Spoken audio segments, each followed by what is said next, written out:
Hello everyone, I am Dr. Vikas Agrawal. I am Director in the Head Department of Robotic Urology, Uro-Oncology and Kidney Transplant at Akash Healthcare.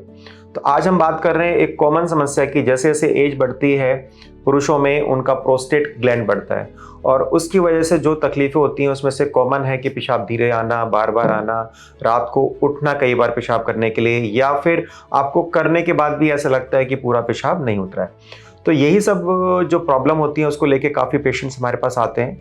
तो कुछ हम medicine देते हैं, अगर किसी को medicine से आराम नहीं आता है तो हम उनको बोलते हैं कि ऑपरेशन करना पड़ेगा, जो कि दूरबीन से होता है। तो ऐसे ही हमारे पास जो अभी पेशेंट्स हैं उनका ऐसा ऑपरेशन हुआ है, तो हम उनकी एक जर्नी, कैसे उनको प्रॉब्लम हुई, क्या प्रॉब्लम हुई, उनकी आप सुन पाएंगे। तो आप बताइए हरकिरत जी, आपको क्या तकलीफ थी पेशाब में? मेरे को पेशाब में फ्रिक्वेंट यूरिनेशन था और काफ़ी देर से था। मैं एक दो डॉक्टर के साथ पहले कंसल्ट किया, उन्होंने मेडिसिन दी, पर मेरे को आराम नहीं आया। धीरे धीरे वो बढ़ता ही गया। मैं रात को सोता था, सोने में हर आधे घंटे के बाद, एक घंटे के बाद मेरे को यूरिन जाना ही पड़ता था। तो जो मेडिसिन आपको दी उनसे कुछ आराम पड़ा आपको?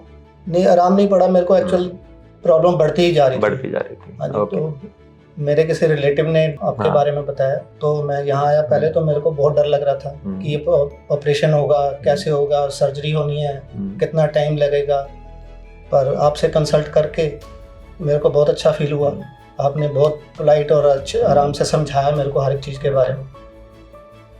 आपका जो ऑपरेशन हमने आपको बताया उसके पीछे एक जो सबसे इम्पोर्टेंट कारण था, एक तो अल्ट्रासाउंड, जो कि इनका प्रोस्टेट बढ़ा हुआ था। दूसरा इंपॉर्टेंट चीज़ थी ये यूरोफ्लोमेट्री का टेस्ट, जिसकी वजह से अगर हम देखते हैं तो उसमें पेशाब की धार बहुत ही कमज़ोर है, और जिसको लेके अगर हम ऑपरेशन नहीं करते या हम दवाई रखते तो उससे कोई ज़्यादा बेनिफिट नहीं होना था। तो जो हमने आपका ऑपरेशन किया उसमें आपको कैसा महसूस हुआ, कितने दिन आपको रहना पड़ा, और क्या कोई तकलीफ फील हुई आपको, उसके बारे में आप बताएंगे हमारे बीच? एक्चुअल मेरी जो धारणा बनी हुई थी कि मेरे को बहुत प्रॉब्लम होगी, उससे बिल्कुल ही डिफरेंट था सारा था। बहुत इजीली मेरे को एक दिन ऑपरेशन हुआ, नेक्स्ट डे मेरे को घर पे छुट्टी मिल गई। 3-4 दिन कैथेटर लगा मेरे को, 3-4 दिन, 5वें दिन आके वो उतर गया।